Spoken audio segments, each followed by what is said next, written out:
Halo Sobat Bima, selamat datang di Bimbingan Alumni. Ketemu lagi dengan aku, Kayu, tutor pemahaman bacaan dan menulis. Nah, pada kesempatan kali ini kita akan membahas TO SNBT, yaitu pemahaman bacaan dan menulis.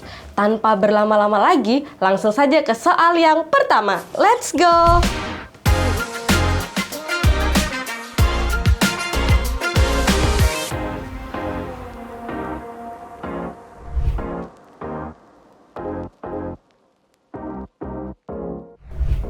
Soal nomor 1. Oke, seperti biasa, kita langsung menuju ke soalnya dulu ya teman-teman.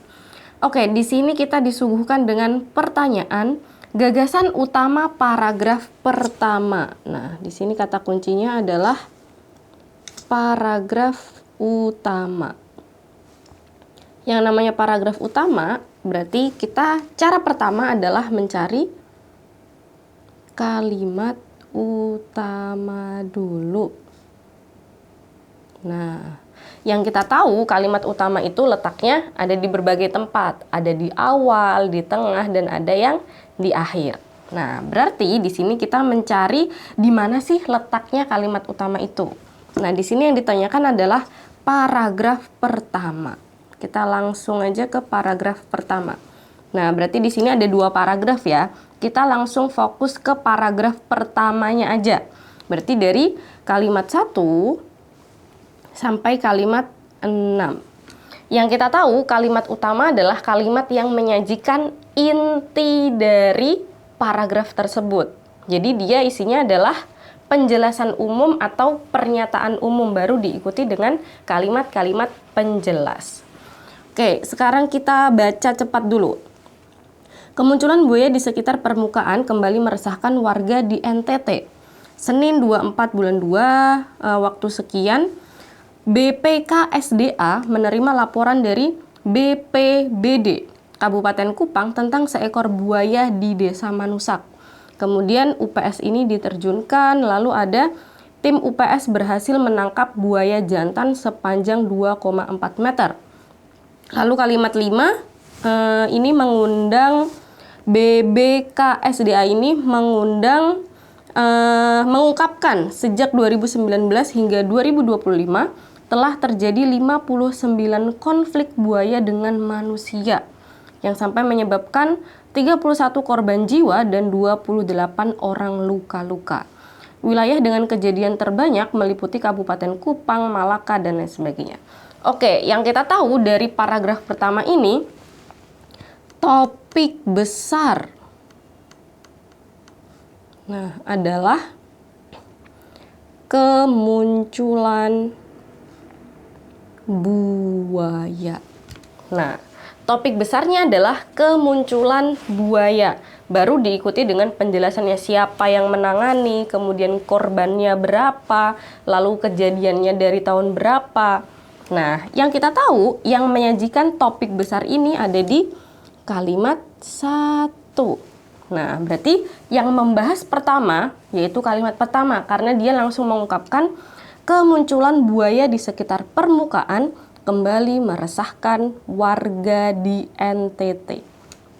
Nah, sekarang kita lanjut ke opsinya. Berarti kita sudah mengantongi calon jawabannya, kandidatnya. Coba kita lihat yang A. Upaya BBKSDA NTT dalam menangani konflik antara buaya dengan manusia di wilayah pemukiman. Ini kalau kita lihat, ini bukanlah main topiknya, tapi ini adalah tindakannya. Nah, berarti ini salah. Lalu yang B, peningkatan jumlah konflik antara buaya dan manusia di NTT sejak tahun 2019 hingga 2025. Kalau kita baca, nih sekilas. Nah, itu dibahas di akhir, di kalimat 5. Dan itu bukanlah topik yang lagi dibahas. Itu adalah historinya. Jadi bukan.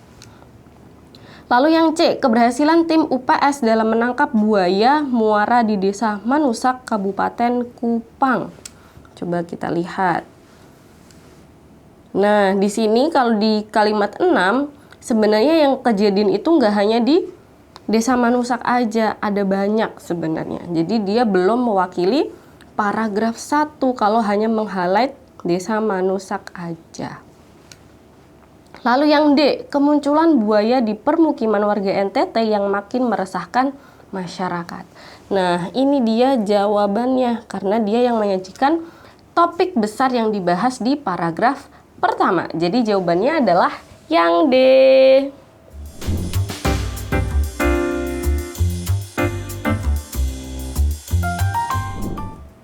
Soal nomor 2. Seperti biasa, kita langsung ke soalnya dulu. Kalimat yang tidak berkaitan pada bacaan di atas adalah, nah kita lihat dulu kalimatnya.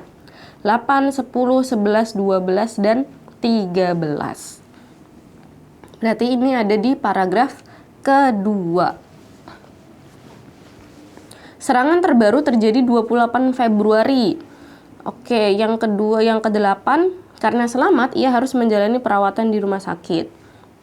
Lalu 9, sejak awal tahun BBKSDA sudah menerima 5 laporan penangkapan buaya yang diduga makin sering memasuki area pemukiman. Oke, nyambung ya. Lalu 10, masyarakat dihimbau untuk berhati-hati, menghindari wilayah yang telah dipasangi papan peringatan, serta melaporkan kemunculan buaya di pihak berwenang ke pihak berwenang. Lalu 11, bahkan beberapa warga mengaku makin khawatir beraktivitas di sekitar sungai meskipun belum pernah melihat buaya secara langsung. Lalu 12, ada bagian dari Deputi Walhi. Ada Pak Juvencius Stefanus Nonga menekankan bahwa pemetaan habitat buaya dan akses masyarakat ke kawasan pesisir serta peraturan daerah yang memastikan perlindungan habitat satwa liar untuk mencegah konflik berulang itu sangat penting. Baru ditutup dengan demikian. Nah, biasanya dengan demikian ini menggambarkan simpulan atau apa sih yang bisa kita tarik dari problem yang sedang terjadi. Oke, di sini kita mencari, tadi bilangnya kalimat yang tidak berkaitan. Berarti misal kita mengeliminasi kalimat tersebut, itu tidak akan terjadi apa-apa atau tidak akan ada perubahan topik yang misal ini kalimat ini hilang, berarti nggak ada pembahasan selanjutnya. Nggak, berarti andaikan kalimat ini dihilangkan, tidak akan terjadi apa-apa. Yaitu 8, 10, 11, 12, dan 13. Kalau kita tahu di kalimat 7 ini membahas serangan baru, berarti ada korban baru. Nah, 8-nya membahas bahwa korbannya tadi dibawa ke rumah sakit untuk mendapatkan perawatan. Artinya 8 ini masih nyambung dengan kalimat 7. Lalu ke 9, 9 nggak masuk, kita langsung ke 10. Masyarakat dihimbau untuk berhati-hati menghindari wilayah yang telah dipasangi papan peringatan. Nah, ini juga masih nyambung. Kenapa? Karena sebelumnya sudah ada korban jiwa yang mendapat serangan dari buaya. Makanya dihimbau warga di sekitar sana agar mematuhi peraturan dan berhati-hati. Jadi ini nyambung ke topiknya atau ke kalimat sebelumnya. Lalu 11, bahkan beberapa warga mengaku masih khawatir beraktivitas di sekitar sungai meskipun belum pernah melihat buaya secara langsung. Nah, ini yang menjadi aneh. Kenapa orang-orang khawatir ketika dia belum pernah melihatnya secara langsung? Coba kita ingkarin dulu. 11. Oke, lalu ke-12 ada Deputi Walhi.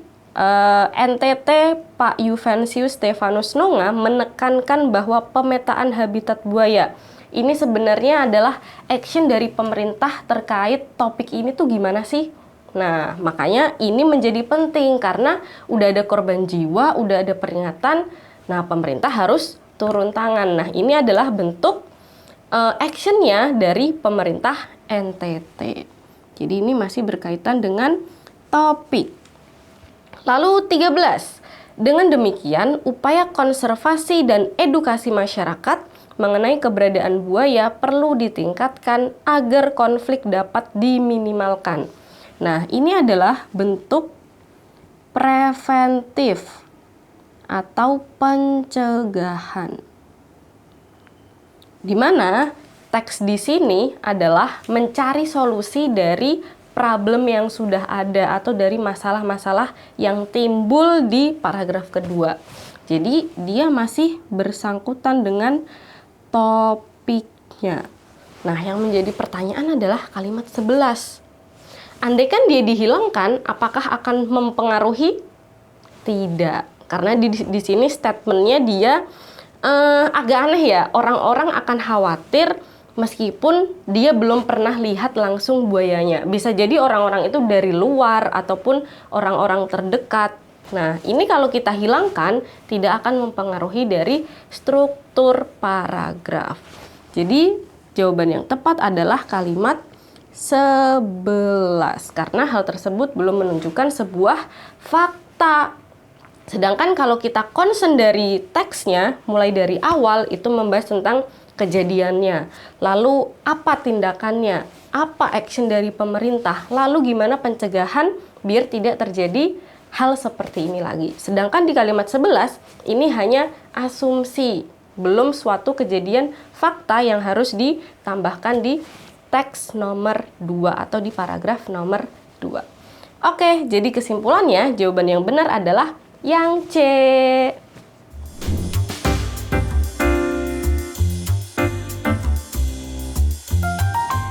Soal nomor 3. Oke, seperti biasa kita langsung ke soalnya dulu. Kata yang harus dihilangkan pada kalimat 12 tanpa mengubah makna kalimat. Oke, harus dihilangkan. Nah, concernnya di sini adalah di kalimat 12. Berarti kita langsung menuju ke kalimat 12-nya aja tanpa perlu melirik ke kalimat-kalimat yang lain. Oke, ke kalimat 12 ini ya. Deputi Walhi NTT Yufensius Stefanus Nonga menekankan bahwa pemetaan habitat buaya dan akses masyarakat ke kawasan pesisir serta peraturan daerah yang memastikan perlindungan habitat satwa liar untuk mencegah konflik berulang itu sangat penting. Oke, pertama kita tahu dulu apa yang kita baca atau apa kalimat dari kalimat 12.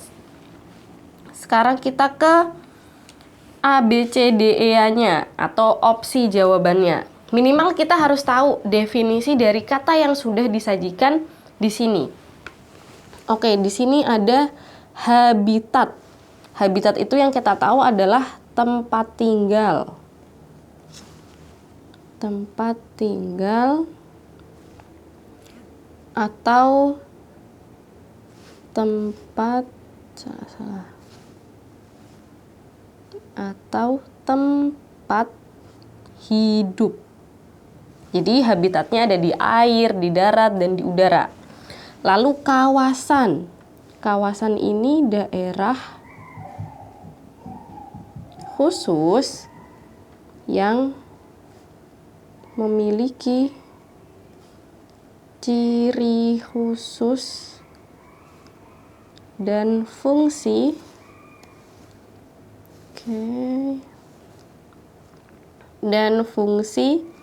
tertentu. Misalnya kita sering dengar kawasan industri, kawasan perkebunan. Nah, berarti semuanya, misal kawasan industri, semua yang ada di daerah itu full industri.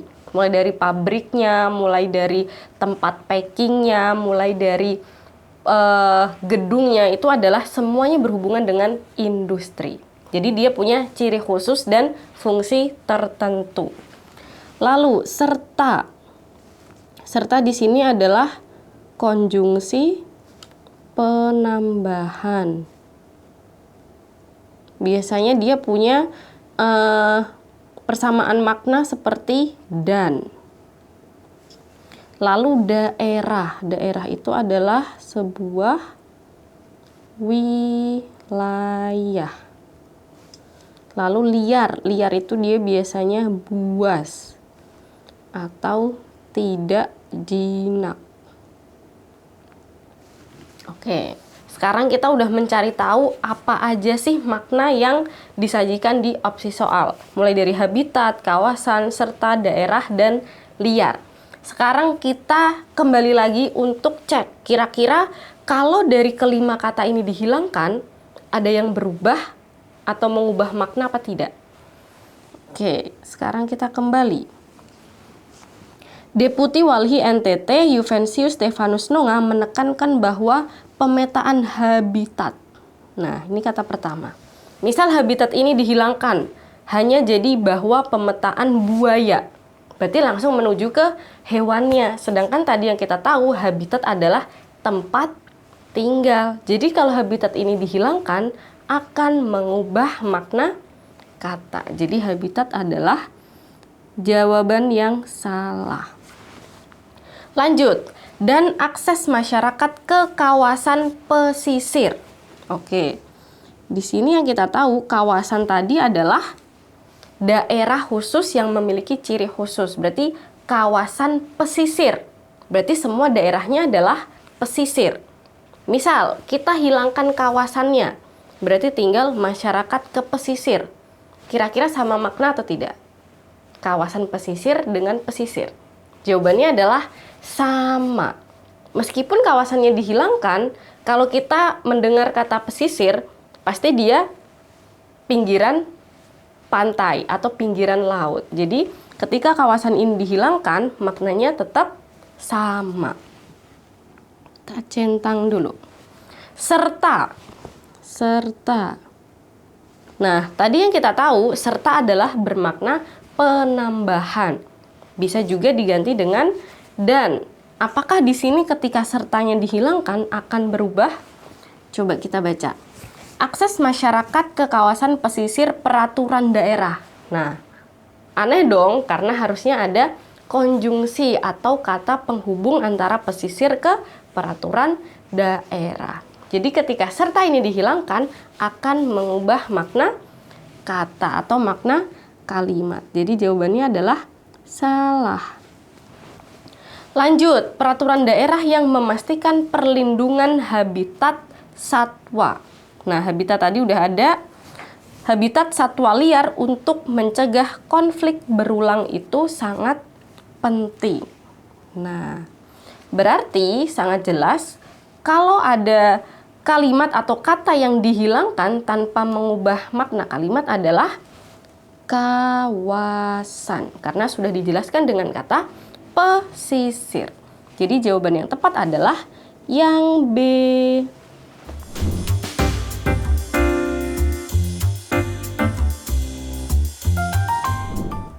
Bagaimana Sobat Bima? Sudah mulai paham kan? Kira-kira habis ini kita mau bahas soal apa lagi ya? Boleh banget nih, tulis komen di bawah ini. Jangan lupa subscribe, like, dan share ke teman-teman kalian. Dan juga nyalakan notifikasinya, biar kalian nggak ketinggalan video terbaru dari kita. Bimbingan alumni, yakin bisa, pasti bisa. Saya pilih